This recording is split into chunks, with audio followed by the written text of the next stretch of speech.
Regional Planning Commission. All right, now that we have the recording going again, I am calling to order the regular meeting of the Montechusett Regional Planning Commission. The time is 7:02 p.m. MRPC meetings are digitally recorded, and this meeting is being held electronically through Zoom pursuant to Section 20 of the Acts of 2021, allowing public meetings to be conducted remotely. Because this meeting is being conducted remotely, we will be conducting votes by roll call, and I encourage all members to please turn on their cameras while we're doing the votes. If anybody has any recording devices or has any AI-powered note takers, that is perfectly fine. Just please do us the courtesy of disclosing them. All right, so moving forward, we have acceptance of the previous minutes. So we have the minutes from January 8th, 2025. Before then, we should call the roll for attendance. Mr. Stanton, would you please? Christopher Monroe. Monroe, present. Robert Schwartz. Schwartz, present. Hartley Pleshaw, is that how you pronounce it? It's indeed how you pronounce it. Pleshaw, present. Brian Keating.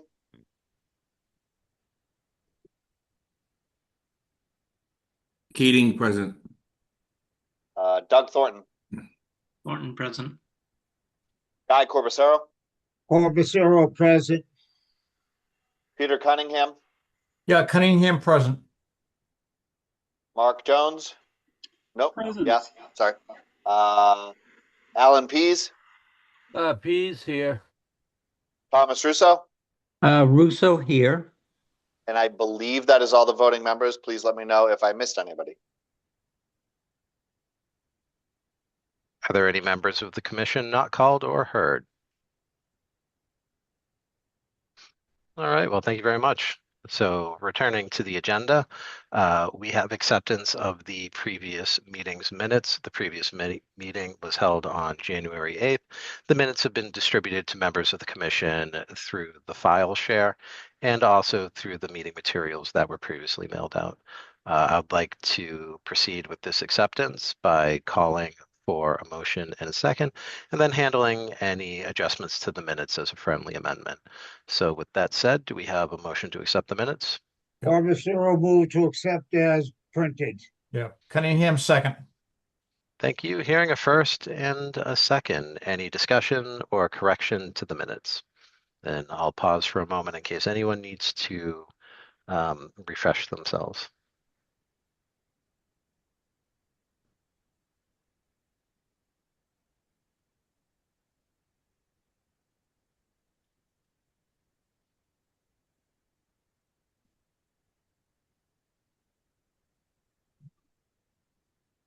All right, final call for corrections or adjustments to the minutes.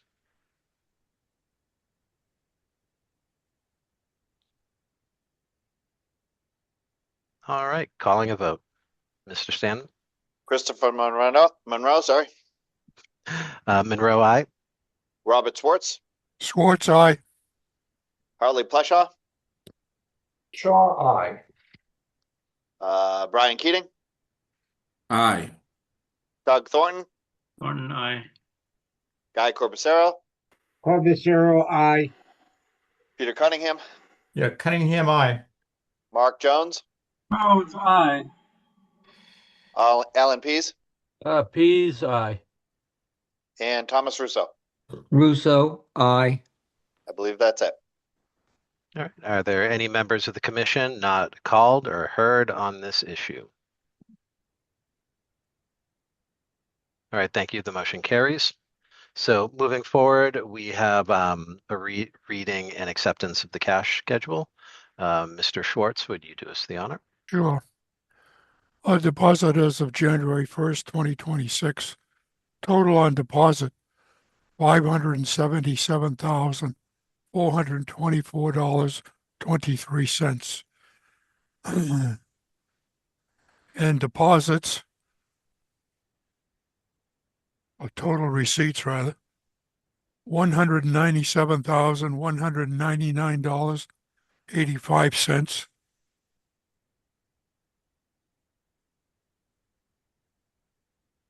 Total cash on hand before the warrant, $774,624.08, less the amount of all cash disbursements of $180,016.02. Balance after this warrant, $594,608.06.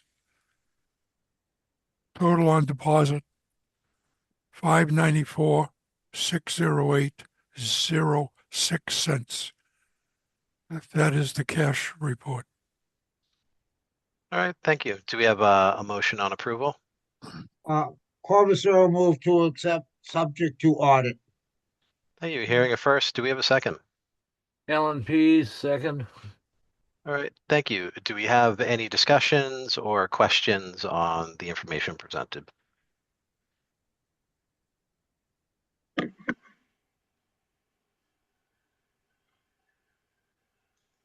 All right, hearing none, I'm calling for a vote by roll.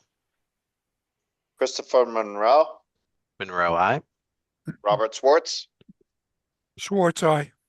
Hartley Pleshaw, Lee Plushaw, aye. Brian Keating, Brian Keating, aye. Doug Thornton, Thornton, I. Guy Corbicero, Corbett, aye.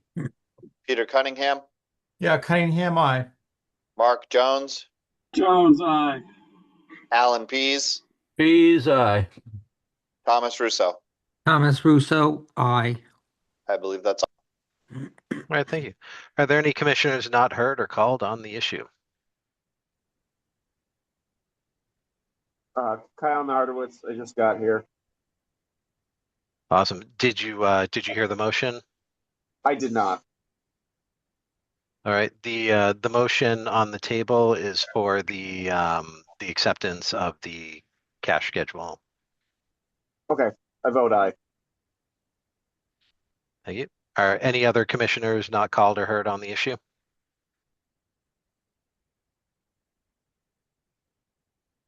All right, the motion carries. It is approved subject to audit. So moving forward on the agenda, we have a guest speaker here for tonight. Ms. Congdon, I think I saw you on the list here. Yes, I'm here. Can you hear me? Yes, absolutely. Well, thank you very much for coming. The floor is yours. Irene, do you have something you want to present? Do you want me to let you share your screen? I was debating on some of those. I just had a few slides. I can share a few, but then I was like, if I have access to just share a few of the slides, I can do that. All right, Let's I see. stopped sharing, I so think- you can now share, I believe. Yep, allow, Okay. and you should be all set. Let's see.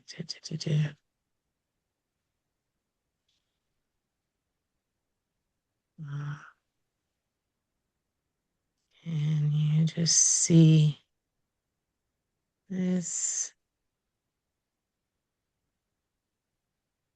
All right, can you guys see that? Yep. Yes. Great. I just have a few slides and I was just gonna go through. So I'm Irene Congdon. I'm your Municipal Assistance Coordinator with Mass DP, also now known as the Regional Recycling Coordinator for Central Mass. I'm actually housed at the Montechusett Regional Planning Commission with a host grant. And I oversee 79 communities, so a lot more than just the Montechusett Regional Planning Commission, but all the way from the Quabbin to a little over 495. And I've been here quite a bit. And so I wanted to talk to you guys about your material management program. You actually had a program that I helped worked with the Montechusett Regional Planning Commission with Mass DP and RCAP on a grant in 2005. It's been a while, and it was just for 20 years to do this grant. And it actually created Mass Toss. I don't know how many of you know about Mass Toss, but that was the creation of it. And at that time, we had 4 landfills in the area, believe it or not. And all the communities were just on their own, doing their own thing for trash and recycling and hazardous waste. The hazardous waste was actually paid for by the landfills at the time. And most of the transfer stations were actually operated also by the transfer station or the towns, by the landfills. And there was little grant money around. Now, because, oh, let me go back one. I'm going the wrong way. There we go. So now we have one landfill, and that is, of course, the Westminster Fitchburg landfill, and it is scheduled to close in 2030. So in 4 years, and this will have a big impact. So we need to start planning for that. And so I'm going to go through a few of these slides and then I'm going to be able to see you and talk to you.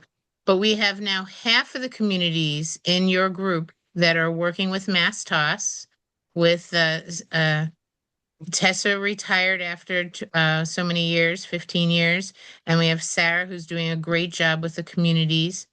We have half the communities that are participating in the Devon's Household Hazardous Waste Program. And right now, 2 of the transfer stations, Westminster and Fitchburg, are operated by the landfill, and everything else is town or operated. And budgets, as you know, in certain communities are getting very tight. But they do have grant money. So this is a good place where we're at. And what I'm calling for today is that we need to discuss revisiting and updating this plan. So that's really right here for you. So that you guys know what's going on. When we first did this in 2005, all these landfills and waste energy facilities were all operational. And I just have an X here. This is the Fitchburg Westminster landfill. And then we have the Millbury waste energy facility, Win Waste, that will stay in operation. But we're going to lose and only have 1 landfill left by 2030. So it will be very tight in Massachusetts on solid waste. So I just want you guys to be aware of that. And this is why the timing is so important. What communities are doing, and this is actually a picture in Leominster, is our trash already. Leominster's trash is going 9 cars of trash every week is going on rail all the way to Ohio each week. And that's just for one city, for Leominster. We're going to have more and more of this, and we need to be prepared for this and prepared for when there's ice storms, when there's other issues that will pertain to rail. If a bridge is out, if there's a hurricane, if there's other things, what are we going to do about these situations? I want to talk about grants.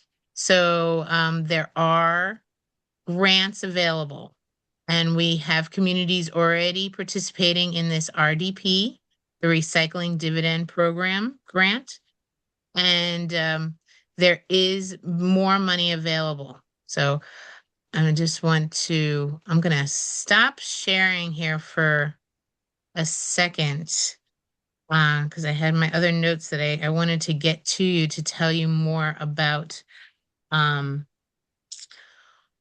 what we've been doing. So when we first did this plan in 2005, like I said, it was you guys, the Montechusett Regional Planning Commission, with myself and the Rural Community Assistance Program, RCAP.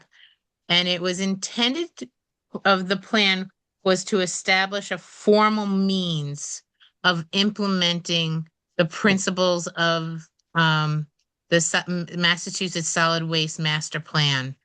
And that was and is to reduce waste, to promote reuse and recycling as much as possible, remove hazardous waste, and allowing more of the residents, the businesses to have access to recycling and reuse opportunities.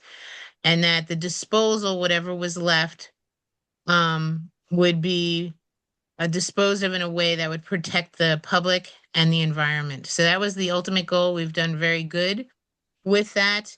And like I said, the creation of Mass Toss, which its formal name is the North Central Regional Solid Waste Cooperative, has Sarah as a part-time employee where the communities pay for her directly. 11 of your communities participate in that group. And they get more grant money. They get more grants for the work that she works with them and on the trash and recycling and hazardous waste. So it's been working well. Like our plan for 20 years worked. It's just now we're in a different time. We have another 20 years to plan for it. And like I said, we had 4 landfills just in our area when we wrote this plan. And now we're not going to have anybody. And the towns of Westminster and Fitchburg do know this. I mean, Fitchburg is going to be the one that's impacted the most. And I've been working with them in a separate technical assistance grant on how they can reduce their trash and be ready for not just the loss of the landfill of where they take their trash, but they also receive a host fee and they received reduced costs. And of course, the cost will skyrocket, and we need to be prepared for that as well. I told you about the rails, that we do have that. I still have my technical assistance time is available through the grant, so we can do that. It's up to 80 hours in my time for a specific grant, and that was used in 2005 to do this. So at any time we can do that. And I'd say that we start a little sooner because some of the outcomes, I think, of the next steps for this next 10, 20-year proposal is we want to apply for more grants. And if we're going to be looking at bigger grants, they also need a 2-year turnaround. So I just think our program would be just a couple months to update because we already have the bones there of the plan and we just need to now update it and then apply for new grants to say, okay, the landfill is closing. What are we as the region going to do to safeguard and just the options? And then there are these bigger grants that are available that typically take 2 years. So to give you the idea of Devon's hazardous waste, I think many of you go there, but only half of the Montechusett Regional Planning Commission communities use that site. And maybe even less than that. There are 13 communities. It is the most efficient, cost efficient, and 20 times a year, and residents and businesses can go. It's the most just efficient program that we have available. But it does need to have something maybe that's closer, that's in the Fitchburg Gardner area, where people can dispose of things properly. And if we're going to plan for that, that took almost 5 years for Devon's. I'm kind of hoping we wouldn't have to do that that long of a turnaround. I think we can. I think it'd be 2 years. So that's why I want to have this discussion now. If we're planning on that kind of step, hopefully there is things going on in the legislature. We've been talking, and I know you guys have been also talking about extended producer responsibility. There is discussions that have been going on with batteries. We know about more fires with batteries, and we want residents to be aware of where they can take them properly. We also want our hazardous waste programs are very they cost a lot because of the paint, and how they're hazardous material, and they're mostly done on Saturday, and it's hard to get staff. So if we have a permanent site, it relieves some of that pressure that the processing people have that we have on state contract. I know I'm giving out a lot of information. There's 2 things. So I want to get your questions on that, and then I have 2 websites I'm going to share with you in a moment. But so if I can, yes, Glenn. Irene, just So I wanted just to state that, so you and I have had a meeting with Bernie. We're absolutely willing as an organization to work with Irene to update the 20-year-old plan, make it new, pursue the funding to update the plan, to come up and work with the communities to do something. So I just wanted all the commissioners to know, this is not the first time that we've heard about this. Irene has put this on my radar screen several times, and I thought finally when we had a window, the commissioners need to know about it. I think Bernie and Irene will be joined at the hip relatively quickly to soon to pursue funding to move the organization into planning mode. Having said that, that's the statement. A question I have quickly, Irene. So, Irene, when I put this information out, I think for a lunch and learn, I don't remember which it was, but it was about a month ago, and it went. The invitation went to all the communities. So Stephanie Layton in Westminster, I said, hey, the landfill is going to close in about 5 years, give or take, plus or minus. And she said, no, it's going to close in 10 years. Can you clarify for me and all of us, the 4 or 5 year thing and then her 10-year statement? So on DE, so I think there's a few different things on DEP's website, and John Fisher has brought it up in multiple ways. They've done a recent of the capacity of what is in Massachusetts. The permit is up in 2030. But some of the companies directly, like with Waste Management with the town, their contract with Westminster can go longer than when the landfill is open to the public. So to give you the example, Southbridge had a contract with Casella on their landfill. Their landfill officially closed in January 2018 was the official done date, but it was not until 2024 that the town's contract with Casella officially ended. So Stephanie's comment was about the 10 years was just for Westminster so I'm only. thinking that is correct. I mean, they might have some nuances there that might be because they have the permitted location. And it's also depending on the property. And I just keep on putting it out there that we just need to make sure we're ready. And if they can get extensions, that's nice, but I just don't see that on DEP is not promoting that as of right now on their website or in their presentations. Yeah, I think Groton, Peter. Yeah, thank you. Irene, I was just going to mention, I know Tessa David very well, and I know she was involved in getting the, hazardous, site set up over at Devon's, and it was a struggle, it took a long time. But now that that is up and running, that's a good model. Like, it should be easier to replicate elsewhere. Hopefully. Yes. So just an observation more than anything. The one thing and we have more money, grant money. We almost double that grant money that we had available. Yeah. The Devon site is a great site, but it is very highly watched and highly insurance and high auditing and things that there's just some things that if you're on a municipal property, it's a little different than from being on mass development property. So I think it would be a lot easier in another community. So it should be a little cheaper and a little easier because we do have that model already. Yes. Yeah. But it still will take a year or two to get everything, all the ducks in a row. Yeah, Mark? For those towns that are completely using commercial enterprises, how does all of this influence their residents? Are you talking about that we have some communities like Hubbardston and Rutland and that are private subscription? Is that what you're talking about? Both that and also those towns that have entirely advocated and said, you go find your own trash hauler. So how does this affect both of those kinds of towns? Right. So I work heavily with them. So I have 79 communities, and of the group, I have 17 communities that are private subscription. They don't have a drop-off or a curbside program, such as like Lancaster.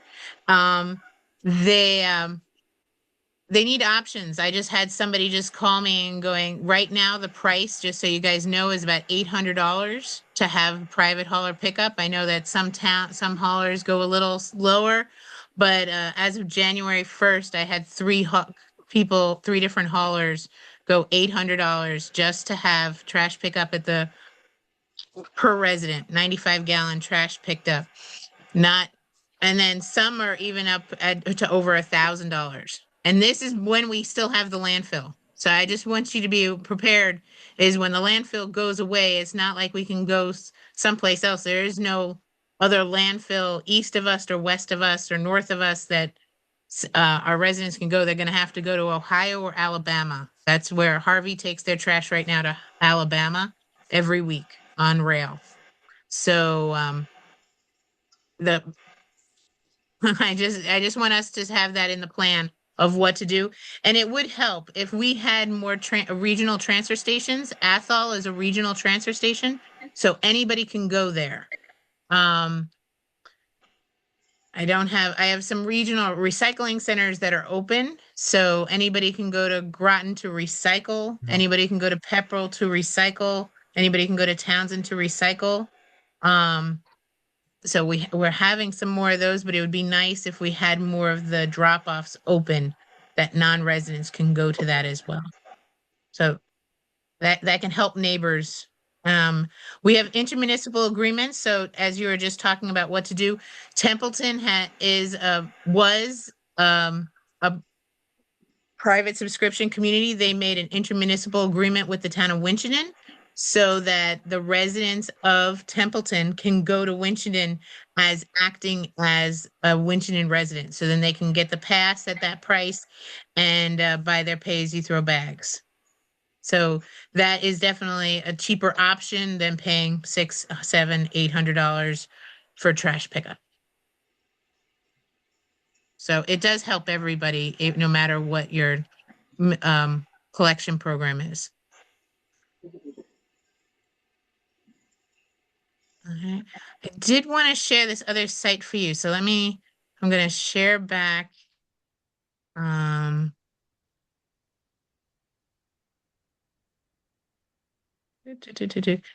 Everybody here should be aware of recyclesmartma.org. And this is the state site. So it took us a while, but now this is, I think we're 4 years old.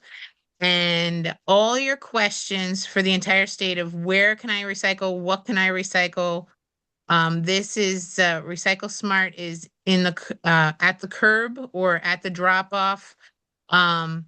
What is basic recycling? The pizza boxes can be recycled. If it's a paper cup, it just got added. So if you have a special event and everybody is using paper cups, that can go in. If it's clear plastic cups, it can go in. We have over 700 items listed. You just put in there like a cup. Can this cup be recycled? And it will say if it's a red Solo cup, it's not recyclable. I'm sorry. But if it's a clear, your iced coffee cup, it can be recycled. So all those nuances are in there. And the Beyond the Bin is also on Recycle Smart on the top right-hand corner. And it's all on your town's websites. All of your towns have this. And Beyond the Bin gives you, where can I take the extra stuff? So I have electronics my town doesn't have. Where can I go? I have batteries. Where can I go? You can go to Staples right now and recycle the batteries safely. All batteries, no matter what do I have? Textiles. Who can I drop it off? Is there a closing bin close to me? Maybe I don't normally go to the left when I'm driving. So there might be one just up the road. I'm just not aware of it. And so this is giving you those places, and it will also tell you maybe your town has a recycling center or the school has a bin that you weren't aware of. So there's a lot of resources. There are nonprofits that are taking all different reuse items and recycling. And so I just want you to be aware of that as well. Any other questions? I know I went pretty fast. I thought it was gonna take longer, but really the next step is that we're gonna update this your regional plan, and that others have done there. Have started newer ones. Like I think we have the one from the Cape that's only 2023. So we even have an updated one compared to our 2005 that we can use as a benchmark. But Thomas? I can't hear you. I'm sorry.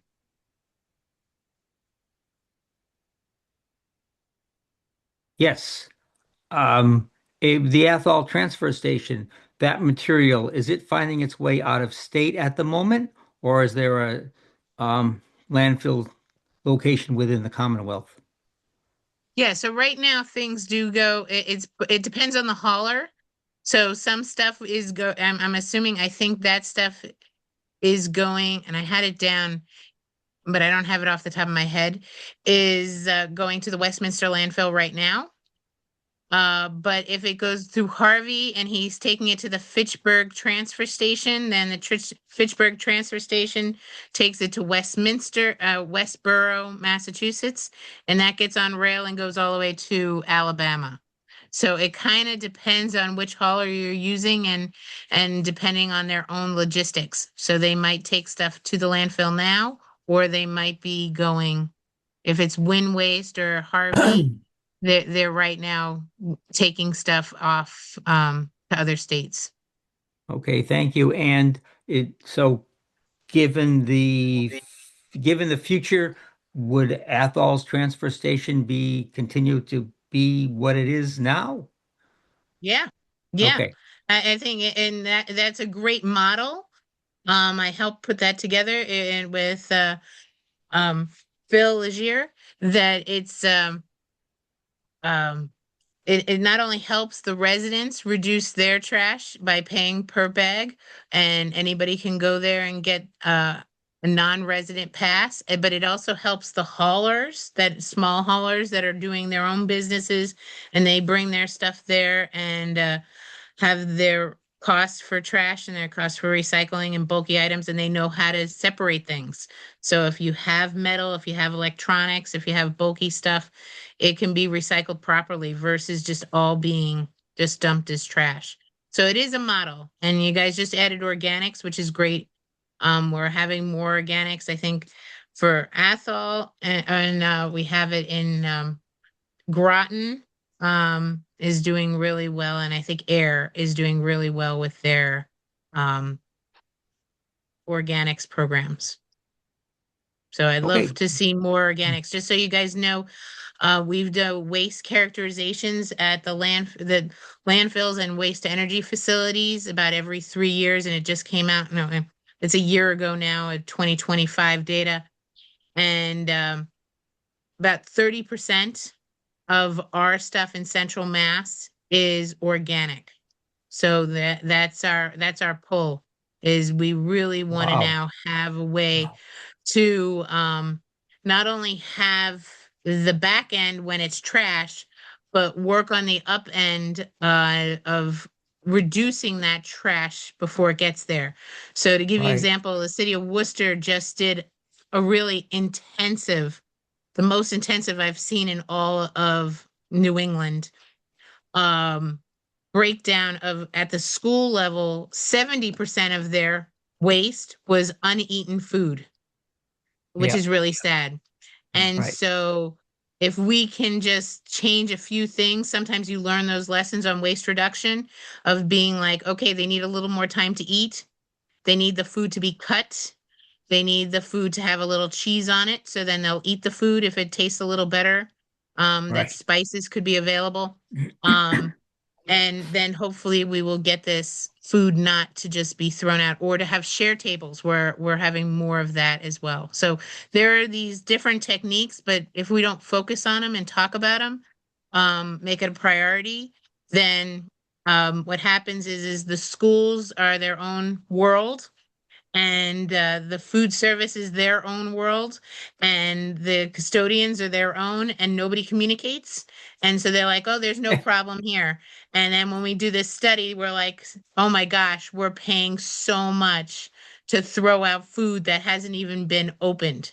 That is just really sad, especially for the city of Worcester, when the need is very great for that food, because there's a law that, they can't take the food back to their classroom. If there was a way that they could save stuff for later, but they can't. Ah, too bad that law couldn't be changed, but So that's internal. So we are changing as other stuff, but there's some federal stuff and then there's local stuff that can easily be changed. So we do have many schools, and even in Fitchburg, you can have share tables and you can have food that's picked up later after school and taken home and share leftovers with or uneaten food, unopened stuff to go home in backpacks.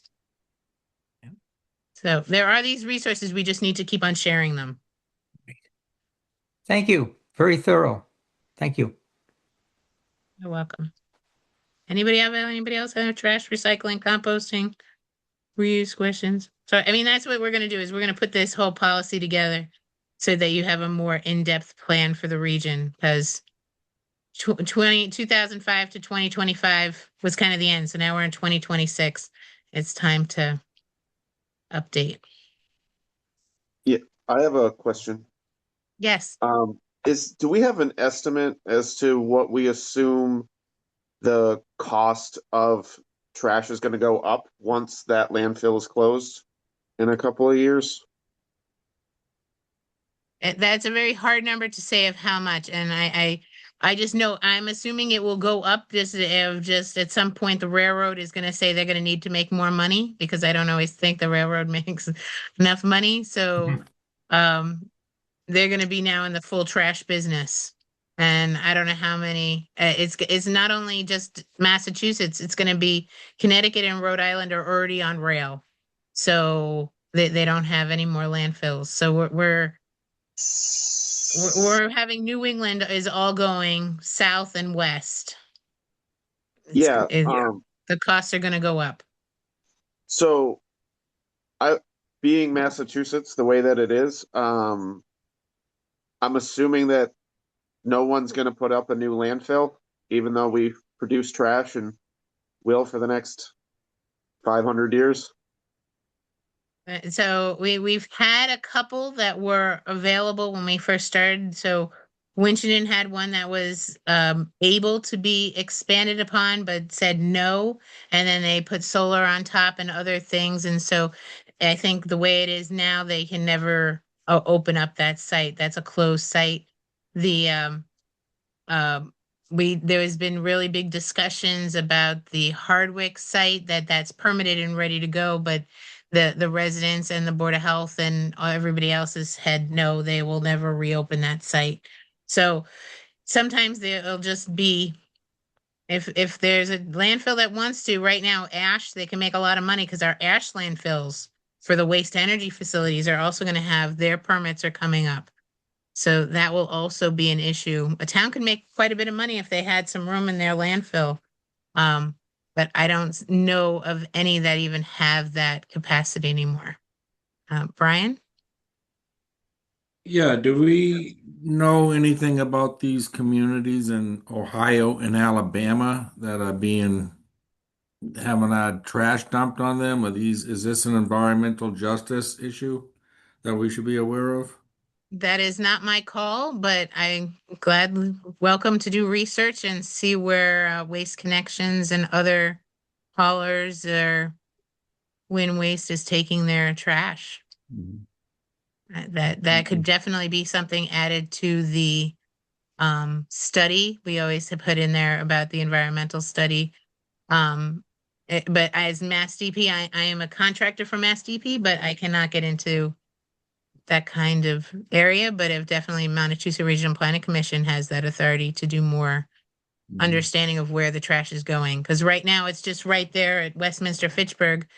And then we do still have Win Waste in Waste to Energy facility in Millbury. Their contract is up.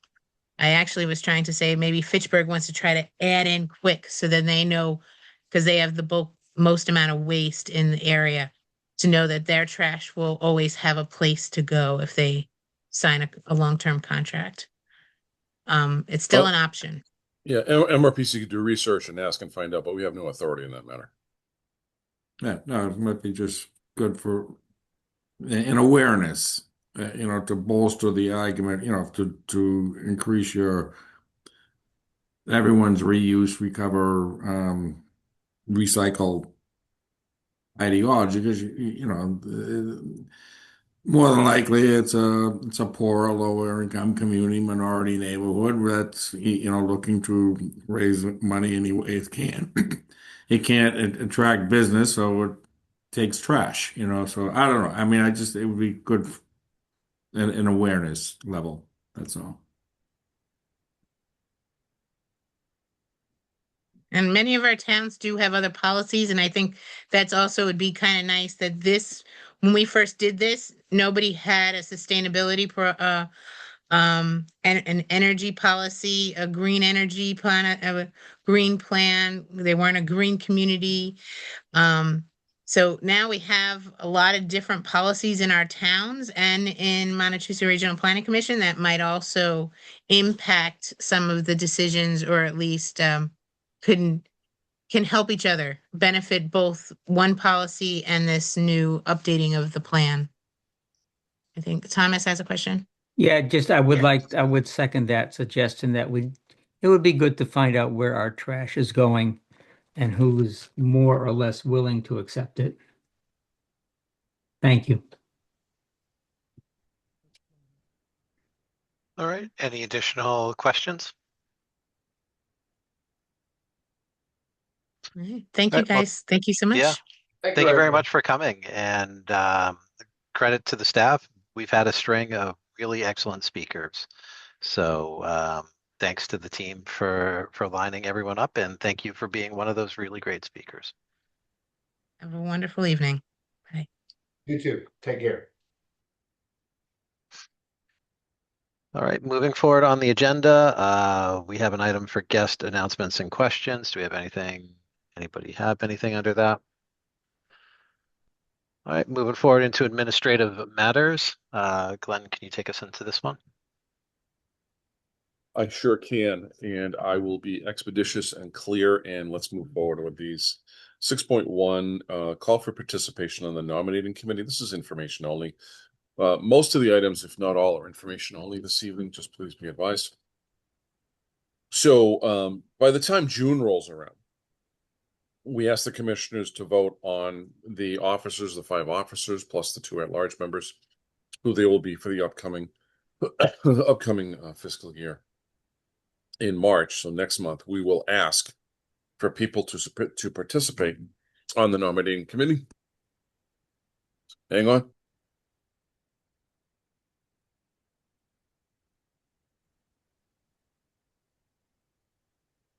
Sorry for the delay.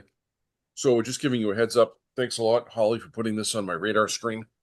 That we're laying out what's in the bylaws is in front of you under 6.1.1 Article 2 Commission Organization.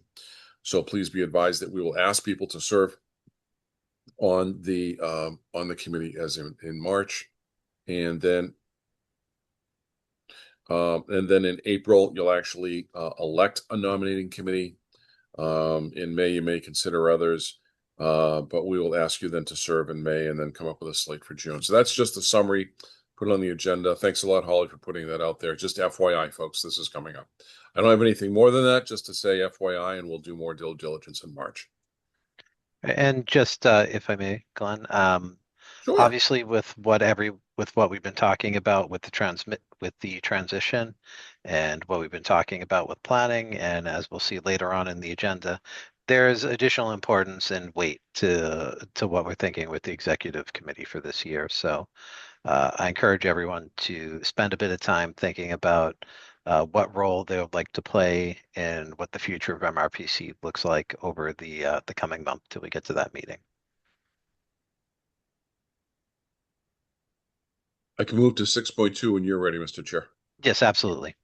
Very cool. Very cool. So the Massachusetts Integrated Land Use Strategy, or MILUS, is a project and process that's being shepherded by the Executive Office of Energy and Environmental Affairs. We affectionately refer to that organization as EEA. So we are continuing to work, participating in bi-monthly MILUS meetings with a conservation working group. EEA has busted the land use strategy into a variety of working groups. We're all making comments, meaning all of us, meaning the RPAs, trying to work with local officials and bring your comments to these working groups. Also, I believe Jeff LeGrossman working on this under Bernie. So MRPC submitted some initial comments and suggested priorities with notes for a strategic implementation last week on the topics of incentivizing forest land production. And then there are a variety of other topics there that Jeff wrote up a report for us for this report tonight. We'll continue to work and support with Milas and update the commission as needed. Overall, the progress is still in the fact-finding early stages. We believe that, I think we had Kirk Gartner here in January. I believe they want to have a strategy out by September. When I hear a state official say a month, I add a month. So we'll see. But September, October, I don't think it really matters in the grand scheme of things. And we will make sure that we want your voices to be heard on this land use strategy. So if you want more information, may I respectfully request reaching out to Bernie, who's here tonight, or through email or a phone call, or Jeff LeGros. And they are there, and Jeff contributed heavily to that report. If there aren't any questions, I can move on at your convenience. Yes, please proceed. 6.3. So the federal government impacts, there aren't a heck of a lot right now. The optics of the federal administration have left the funding cut frenzy that we experienced the first 6 to 7 to 8 months of the calendar year, first half year of the administration, if you will, in 25. And now they have other national priorities and international priorities.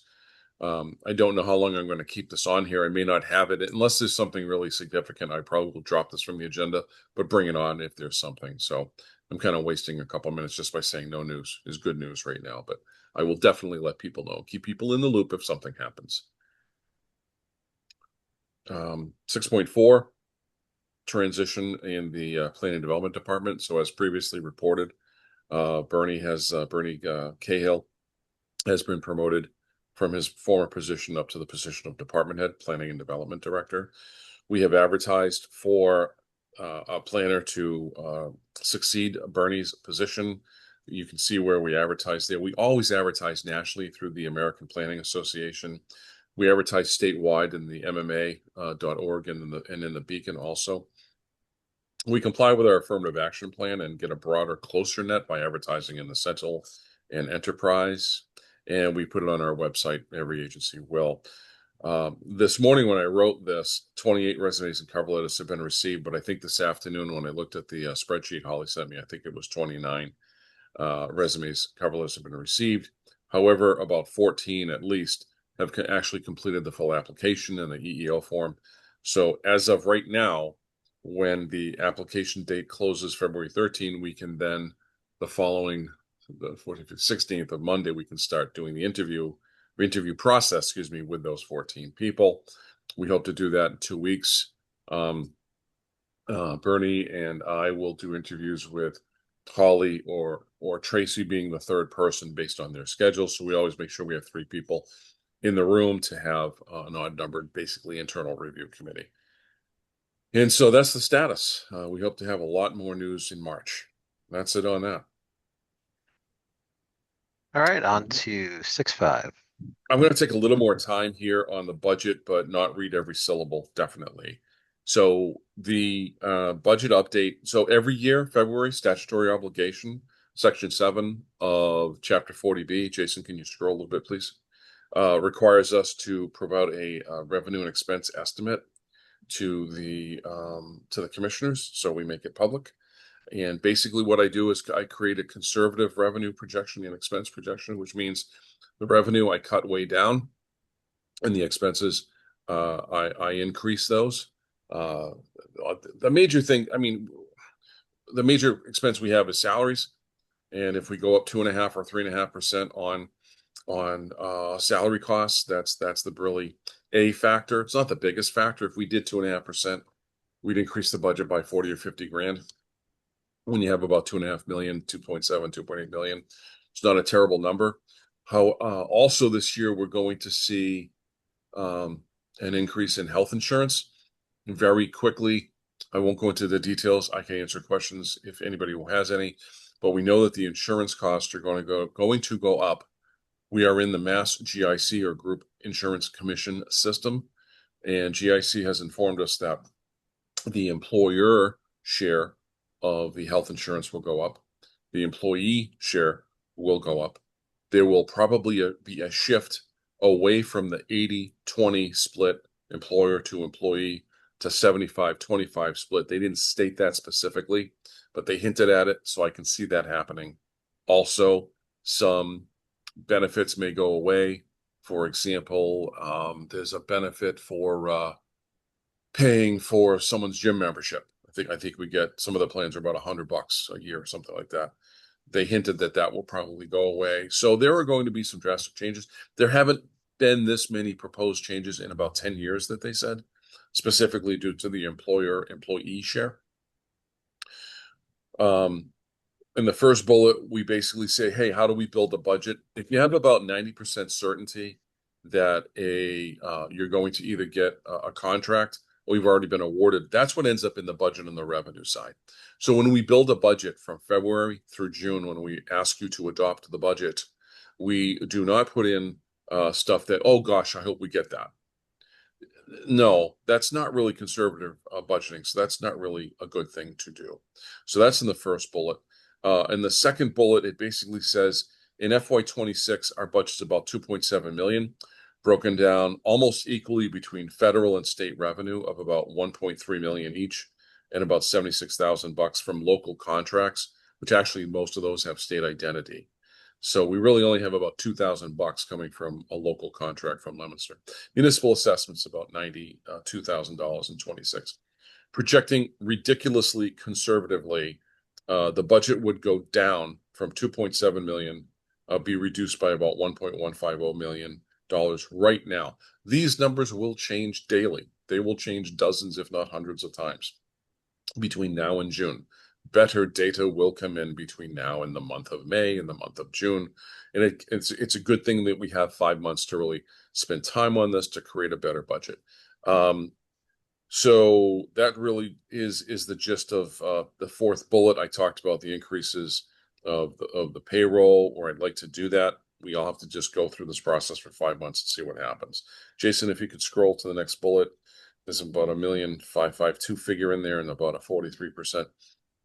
So right now, if you pass the budget tonight, which we don't do, we'd have a deficit. We'd have $1.5 million less, and we'd have a deficit of about 43% of the revenue that we need for FY27.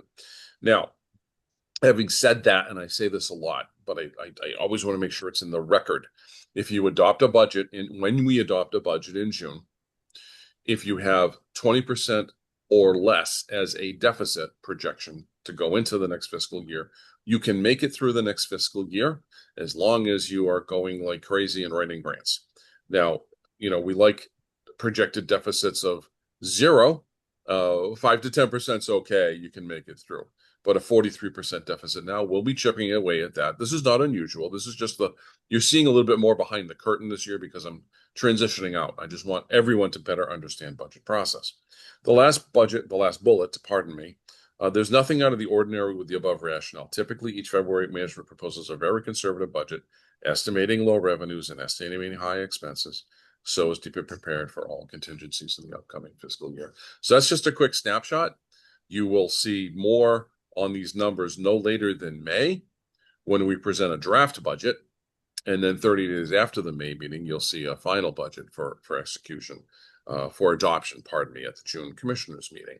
If something significant happens in budgeting, and all of a sudden we get awards, and we owe you some information at the March and April meetings, we would certainly share that with you.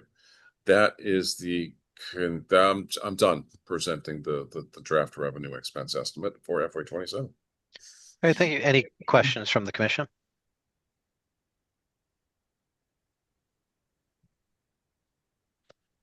All right, moving forward into item 6.6.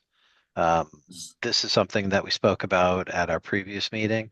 Glenn and I talked about it since the last meeting, and decided that this is something that we should firm up with a charge for the commission to potentially approve. as we discussed, the suggestion is that we have the executive committee, in addition to anybody who'd like to volunteer, start putting together a little bit of a strategic plan about what the organization is going to look like and how we are going to transition to a new executive director. So with that, this current version that's up here was drafted by Glenn. Is there anything, Glenn, that you'd like to highlight out of this? I want to admit that I use Microsoft Copilot, so I'm using the tool now a lot more, and kept peppering and trying to wind it down, but then edits it to our needs. So basically, I think it's actually a pretty decent outline, and I'm asking the commissioners to take this, absorb the language. I'm not asking for adoption this evening, but I'm certainly asking for you to review it and ideally adopt it at the March meeting. So then we can come up with a timeline. And I guess the last thing I'd like to say, Christopher and the commissioners, is that we do need a timeline. We need a schedule. What I would suggest is that whatever we implement, we be done by December, so we know what we're going to do for advertising and implementing December of this year. Because if I am fortunate enough to retire June 30, 27, then you need that 6-month window to do the advertising and the interviewing and so forth and the hiring. If there's a transition overlap between people or not, we'll see what happens. So that's what's in my head. I didn't write that down. I wanted to share that with the commissioners, and then I'm done talking about 6.6. Thank you very much. Yeah, I essentially agree with everything that Glenn's saying and intend to keep this on the agenda. I would like the commissioners to spend some time thinking about this before the next meeting, but at the next meeting, I will definitely be asking for a vote on it and make sure we're looking to firm up what our plan is, because we've been 1 month away from kicking this off for a little while. So next month is the 1 month. We will be kicking it off and we will be having a plan from there. So if you're interested in being involved in this, please reach out to Glenn and Holly, and we'll make sure you get on the list. And we've certainly heard from some folks who are excited about being a part of it, but the more the merrier. Mr. Cunningham? Yeah, thank you, Christopher. Yeah, question. Glenn, when you were talking about timeline, I mean, it sort of lays out a little bit of a timeline here.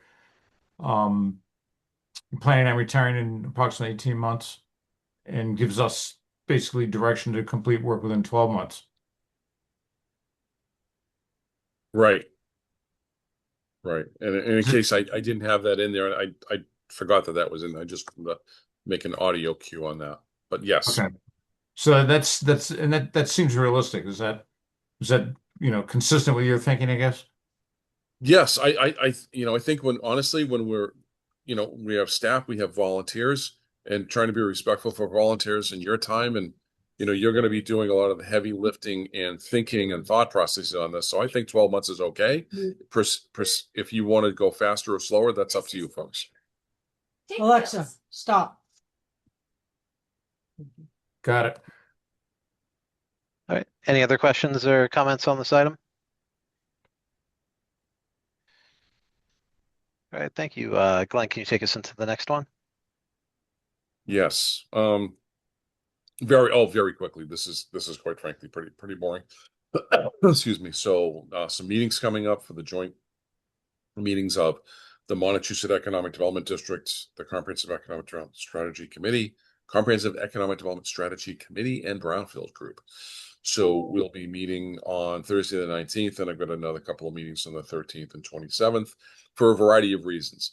The Brownfields site nominations are hotting up, as they say in the UK. I want to make sure that we push these sites when the spring comes, is when you start doing a lot more, when the consultant starts doing a lot more poking holes in the ground tests.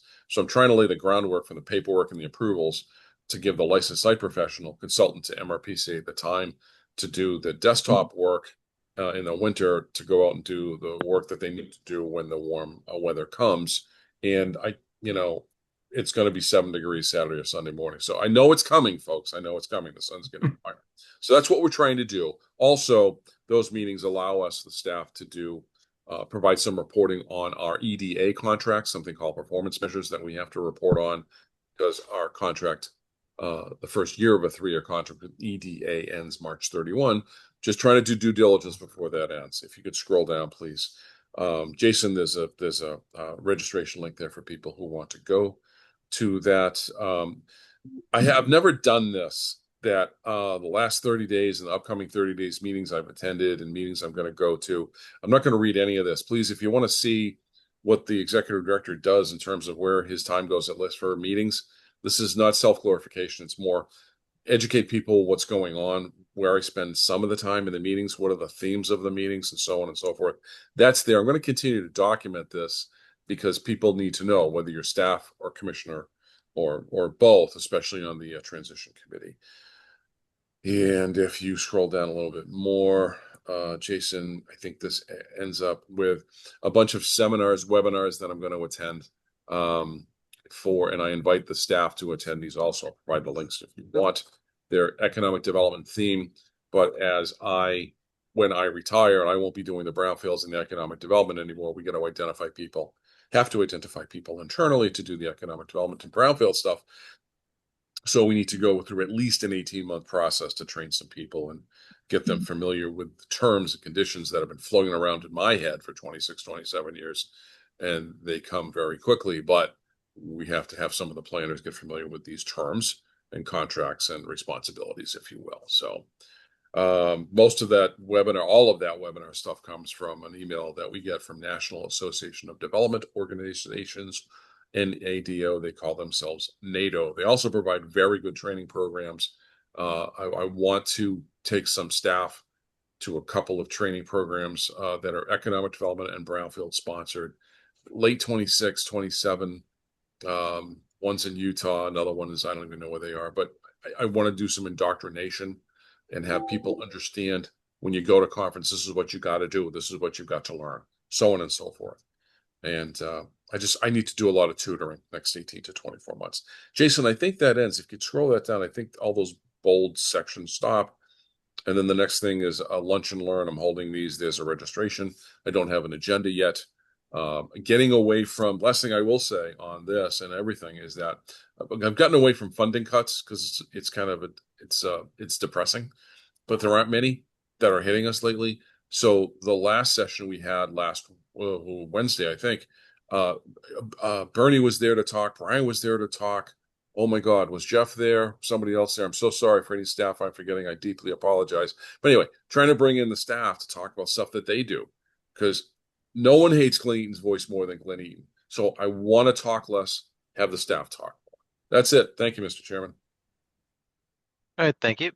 So moving forward, well, any questions from the commission on that? All right, moving forward into department updates. Do we have any updates or reports from GIS? Nothing to report this month. Thank you. Anything from planning and development? Yes, thank you, Mr. Chairman. So just a friendly reminder, excuse me, didn't get a chance to speak for the last hour, so my voice is getting hoarse. Yeah, so just a friendly reminder, DLTA applications round 1 are due next Friday, the 13th. Don't take that as a bad sign. We've already received about 6 of them so far, so we do have a big number already, and we're expecting anywhere from 3 to 4 more. So we are expecting a pretty large group of applications. I will say, and I just want to be completely transparent and open with the commissioners about this, is that, TLTA isn't a limitless funding mechanism. We do get a pot of money basically each year. And this year, we only, excuse me, after we account for obligations for matching funds for projects that are already have been awarded, we have about $140,000 remaining for projects. So if we get close to 10, the chances of all of them getting funded fully through DLTA are, it's just not going to happen. The math doesn't add up. I don't want anyone to despair, whoever does not get a full DLTA project funded through DLTA. Glenn and I have been talking about this a lot, how we can maximize those DLTA funds and still serve our communities and get the projects done that need to be doing.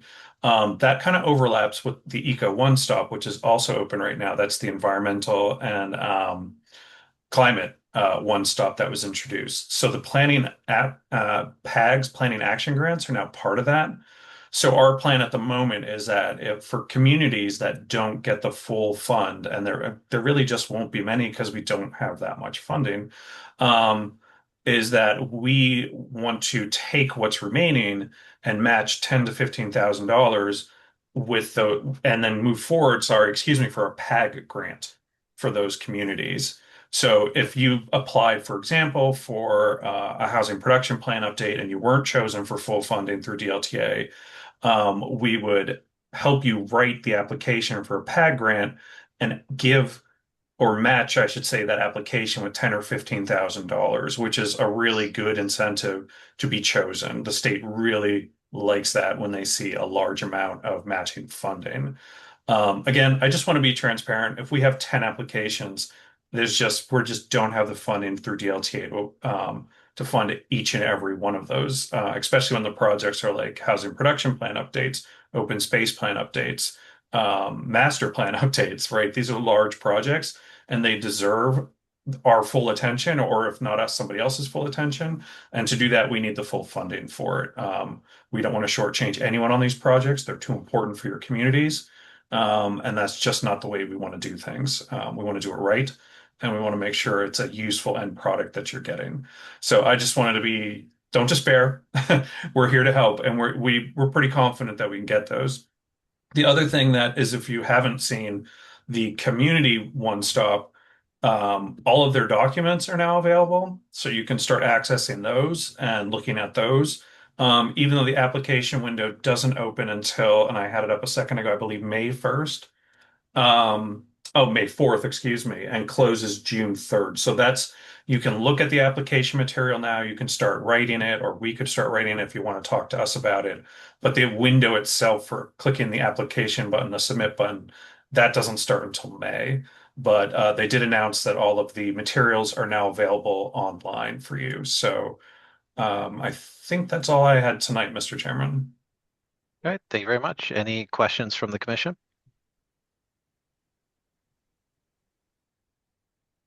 All right, how about transportation?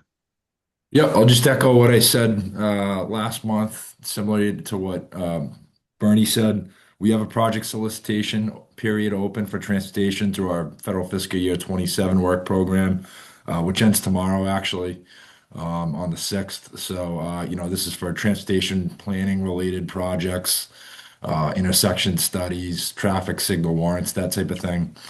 We've received a number of requests from communities. We've been busy meeting with them. Again, that solicitation period ends tomorrow. Also, the Transportation Improvement Program, which is all the federal funded transportation projects in the region, which the MPO is tasked with prioritizing. Work is underway on that program. Just this week, we've been meeting with some design consultants in Mass DOT. I've been made aware of a number of cost increases throughout the region. Every year, it's a lot of changes with this program. I know a few communities on the meeting tonight have projects within the program. So there'll be some movement again this year. It's a fiscally constrained document, so when costs go up, a lot of decisions have to be made. So, and those happen really at the MPO meetings, the third Wednesday of the month. So those two processes are underway. The project solicitation, as I mentioned, ends tomorrow for the UPWP. Right, thank you. Any questions from the commission? All right, hear none. Let's move forward on the agenda. Any new business or items to call under the open session?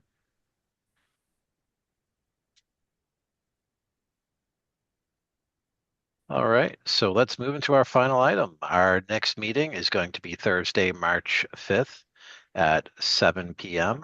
We already have a pretty good idea of what that agenda is going to be looking like, and we've got some pretty important items on it. So I'm looking forward to seeing that meeting be as well attended as tonight's is. So with that, would somebody like to make a motion? Move to adjourn, Guy Corbacero. Thank you. Do we have a second? Second, Russo. Thank you. It is non-debatable. Are there any nays amongst the commission?